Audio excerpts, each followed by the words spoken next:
Pops is hooked up again while I'm getting the camera ready.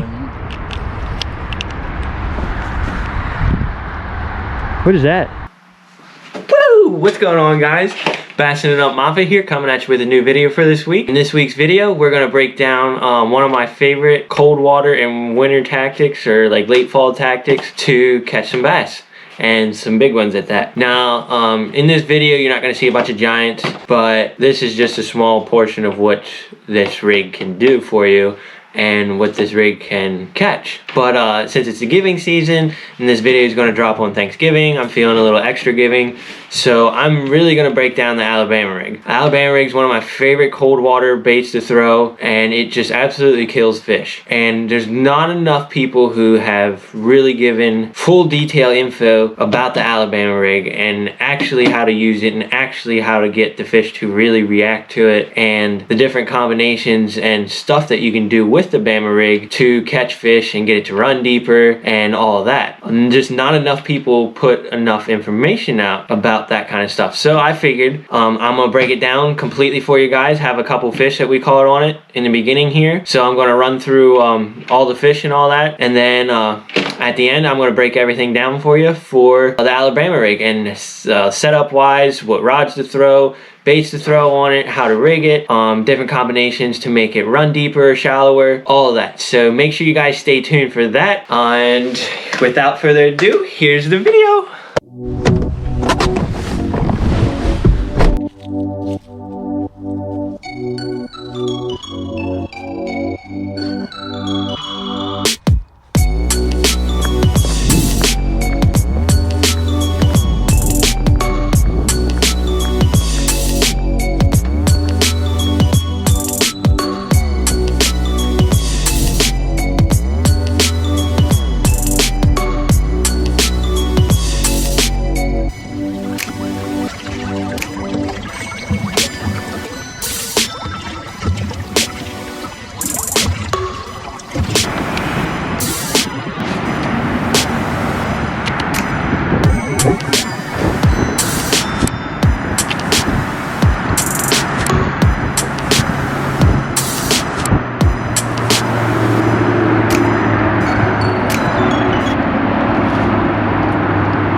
I get stuck, get popped off the rock, and then catch a fish.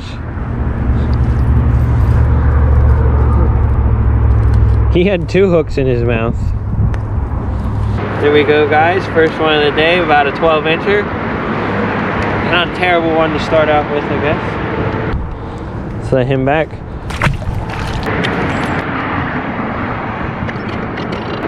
I'm like sitting there yanking, and it's like, oh.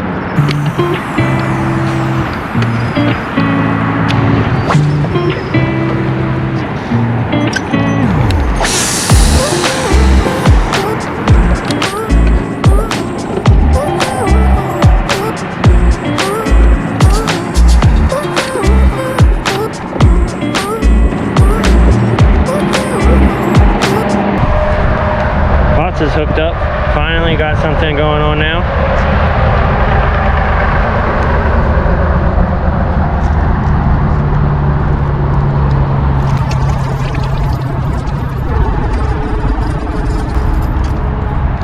thought he was a little bigger than that. Fat little guy though. About a 15.5-incher probably.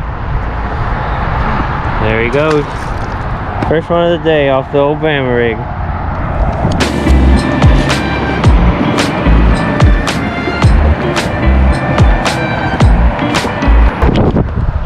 Pops hooked up again.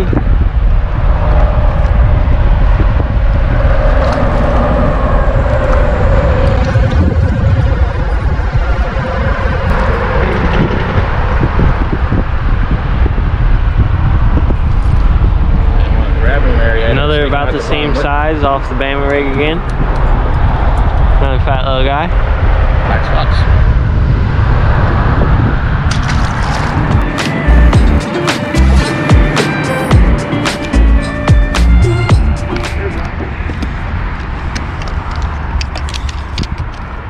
Pops is hooked up again while I'm getting the camera ready. What is that? Oh, it's another bass. What's a bigger one? It's a little fatter than the rest. There we go. Decent one.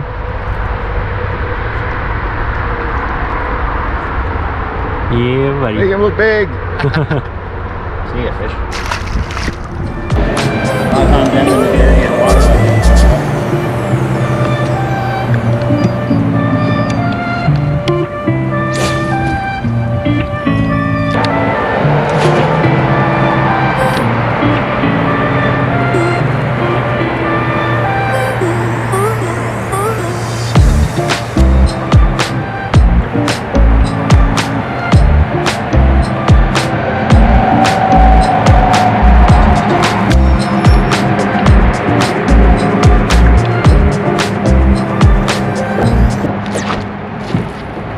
Really? Dude, he knocked slack in my line. And I missed it. He might have hit the blades. Like literally, it was like wham, all the way forward. Yeah, I had him do that way. Could be a smallmouth. There's a big smallmouth in here.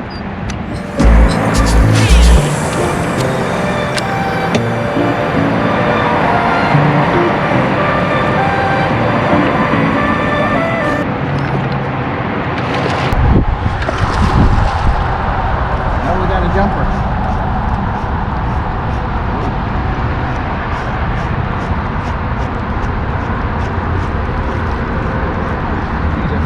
Cool under there. That's a better one. That's why he's a fighter, I guess. It's like a 3.5. Fatty. He threw your rod in the water. I'm having troubles. Look at that fat fish, guys. Nice chubby one there. The pliers. Oh, never mind. Look, he's got lipstick. Got a nice fat one. Ooh, yeah.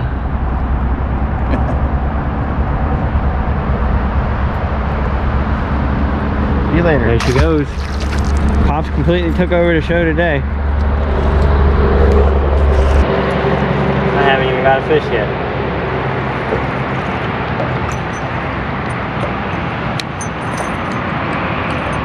Alright guys, so here we are. We are at the explanation point of the Alabama rig, and I'm going to break it all down for you.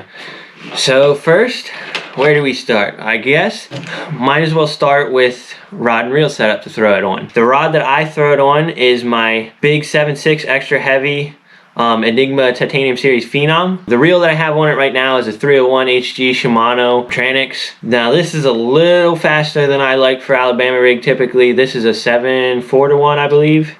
Yeah, it's a 7/4-1, I think. But that's a little bit faster than what I like for an Alabama rig. I really prefer this one. This is my Daiwa Fuego. This is a 6/4-1. You need that big, beefy, bulky reel to throw Bama rigs on, or otherwise you'll blow the gears out in most of the other reels trying to throw it. It'll handle it for a little bit, but eventually you're gonna blow the gears out in them, and it won't feel the same ever again. But you need that big beefy reel to handle it and handle chucking that all day. The Fuego is an awesome one if you're looking for a decently cheap option. I think this was around 120, I believe, somewhere right around there.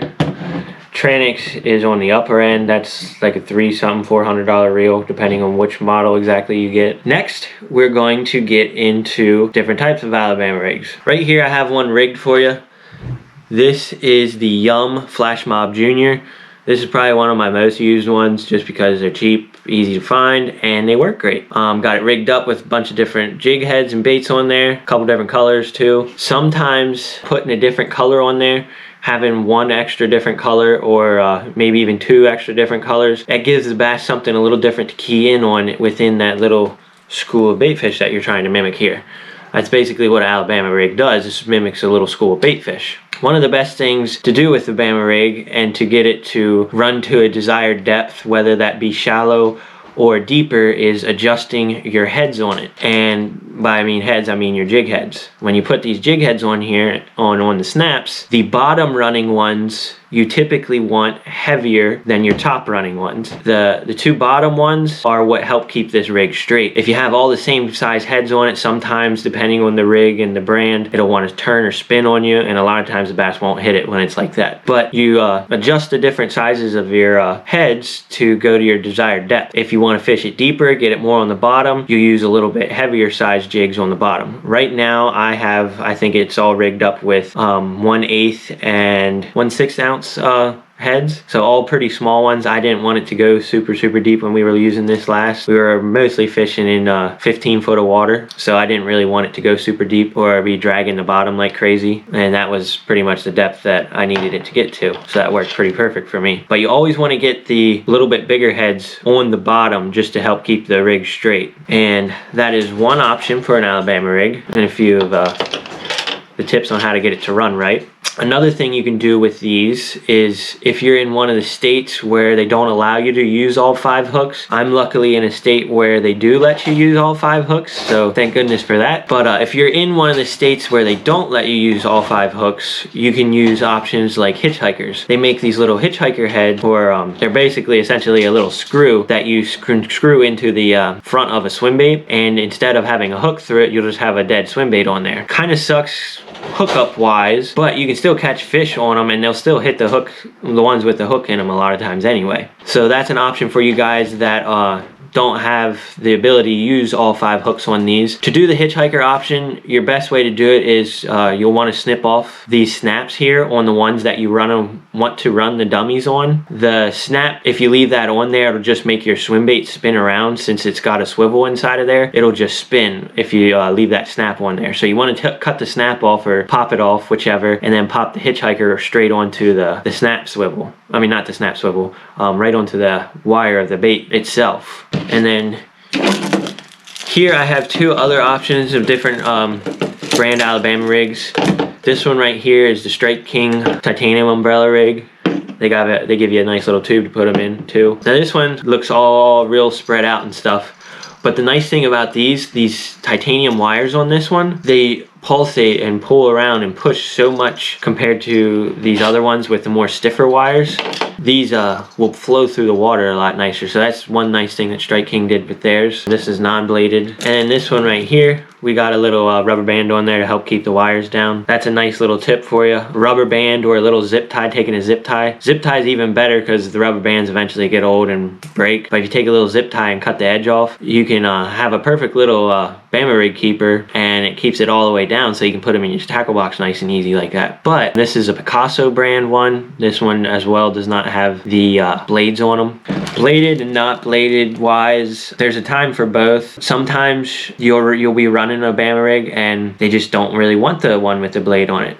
You'll throw it and throw it and throw it. That maybe it's just a little too much flash or making a little too much noise for them. Some days they might want a more subtle presentation, and that's when the one without the blades comes into play a little more. Me personally, I like throwing the bladed ones most of the time around our area, just because I've found around our area the bladed ones work the most. I feel like I catch way more fish off of the bladed version than I do the unbladed version. Maybe it's just because I don't throw it a whole lot and because I don't have a ton of confidence in it. It could be, but this is the one that I typically catch a lot of the fish on. And one great way to use these is almost fishing them like a spinnerbait. Not necessarily fishing it so far on the bottom that you're bouncing into stuff, but you kind of do want it to hit stuff once in a while. The nice thing about a Bama rig, a lot of times when you get them stuck, you can shake them free because they are such a big bait with all these other weights on them.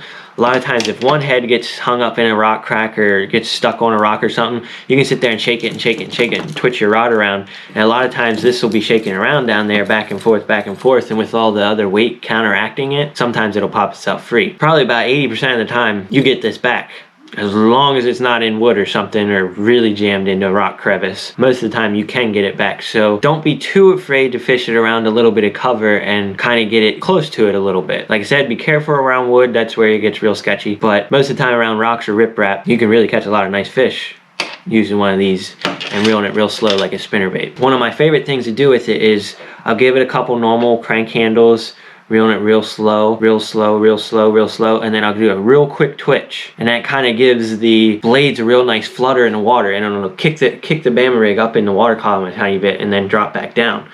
And it really mimics like what a school of bait fish does. When a school of bait fish is swimming around, or they think they see a bass or another fish and they technically get busted, or the bass gets busted or whatever, they'll flare out and kick up. And a lot of times that will drive the bass to react and smack it. And a lot of times I get my bites after doing that little twitch, within a couple seconds after getting that little twitch. So that's a real key thing on getting a reaction with the bama rig. Now let's get into rigging it up and different things for that. So for rigging options here, I got a couple different packs of jig heads for you to show kind of how we do it. These are the VMC boxer style heads, and these are Buckeye Lures J-Will swim bait heads. You don't have to use these brands, you can use anybody's brands, whatever you prefer. These are just two that we use some of the times. Typically I'll put these boxer style, these little 1/8 ouncers up top on the top 2 or 3, and on the bottom 2 I will have one of these bigger ones. Now these are 3/8 ounce. These are a little bigger than what I typically use, unless I want to get it real deep in like 20-30 foot of water, then I'll probably use something like this. But most of the time you don't need to get that because it's a bama rig and you got a ton of weight on it anyway, so it sinks pretty fast. Usually don't have too much of a problem getting it to sink. But those are two different options for jig heads for them. As well, I'll link all this down in the description down below, so if you want to check any of this stuff out as I'm going through, you can. It'll all be linked in the description down below, and where to get it at, of course. And then for swim bait options, I got a couple of my favorites here. Kitex, got the Kitex Easy Swimmers. I mean, these are the swing impacts, the fats, I'm sorry. These are the 3/3 inch. This is electric gill color. Then I got the 3/8 in the swing impact fats. This is Ghost Shad. That's a good staple for out at Marburg. And then I got the Zoom Swimmin' Super Flukes. Just the little guys. These are the Swimmin' Super Fluke Junior. These are in Pro Blue and Red Pearl.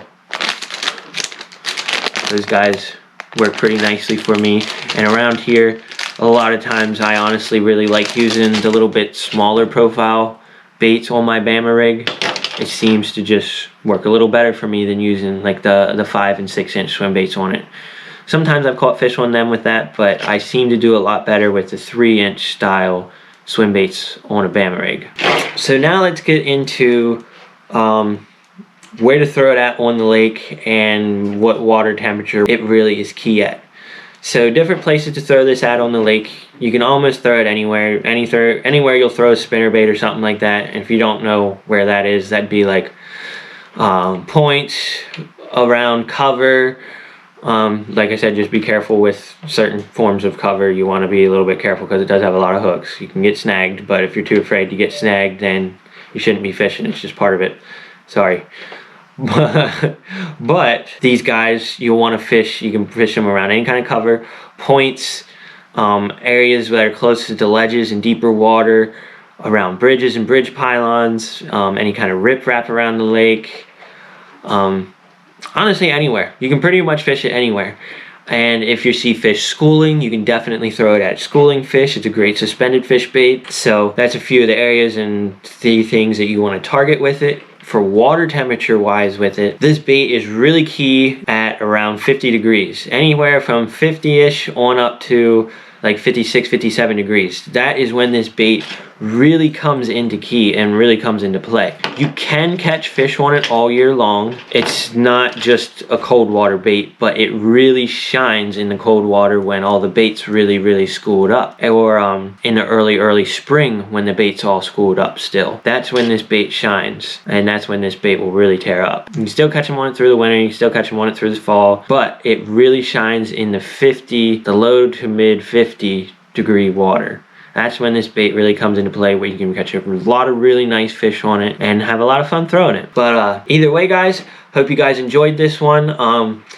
Took a lot for me to actually go ahead and throw these out here, because this is one of my favorite baits, and this is something that I haven't wanted to really let out of the bag, I guess you could say. A lot of people know it and know we throw it and know that it's a good bait, but there's still not a ton of people around here that throw it consistently. So I've been kind of timid about throwing it to let everybody know and in on a secret a little bit.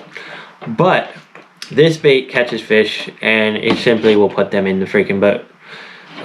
There's not anything else at that time of the year when this shines that I'll be throwing other than this, just because this puts big fish in the boat. This gets big fish reactions better than any other bait out there, really. Even throwing a giant big swim bait or something like that, this can get a reaction out of a bigger fish a lot better, just because it's a school fish. It's mimicking a school fish, not just one big shad or one big bait. It's actually mimicking a whole school of fish, so it looks more realistic to them, I guess. But this thing really shines and is one of my favorite baits, so that's what I've been kind of funky about, really showing it and really dropping a bunch of tips on it. But I figured this would be a great video for you guys and to help you guys get out there and catch more fish. And it's the giving season. This is dropping on Thanksgiving, so happy Thanksgiving for all of you guys. Hope it's a good one for you, and hope this video helps you put some more fish in the boat. Either way, guys, make sure you hit that like and subscribe button if you enjoyed this content. I'm going to keep coming at you every Thursday with a new one. I'm going to try to get more informational with a lot of my videos. Some of you have asked me to be a little bit more informational, so I'm going to try to keep doing that and doing more stuff like this to maybe help you guys just get out there and catch some more fish. But either way, guys, make sure you hit that like and subscribe button. We'll see you next Thursday. See you guys.